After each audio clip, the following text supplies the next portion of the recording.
ఒక్కడ కష్టపడితే ఇల్లంత పాటి ఇంట్లో ఉన్న అందరూ కూర్చుని తింటే ఆడికి గుండెపోట్లు రాకపోతే ఏమొస్తాయి?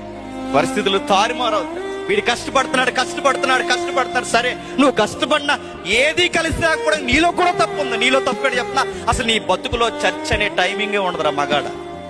నీ బ్రతుకులో చర్చ్ అనే టైమింగ్ ఉండదు, సహవాసం ఉండదు. దేవునితో కాదు, కనీసం దైవజనులతో సహవాసం ఉండదు. ఆదివారం కూడా ఓవర్ నైట్ డ్యూటీలకు వెళ్తావు నువ్వు.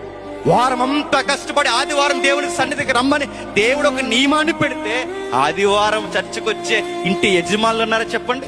కనీసం దేవుని ముఖం చూసి బైబిల్తో సాయంత్రం అయ్యేసరికి ఇంట్లో కుటుంబ ప్రార్థనలో కూర్చోవాలన్న కనీసపు అవగాహన ఉన్న యజమానులు ఉన్నారా చెప్పండి? ఇలా ఏమీ లేనప్పుడు దేవుడు మనల్ని ఎట్లా దీవిస్తాడు చెప్పు? ఆయన ముఖం వైపు మనం చూడలేనప్పుడు, ఆయన మన కుటుంబాల వైపు, మన కష్టాల వైపు చూడటానికి ఆయన ఏగురమే ఉండడు.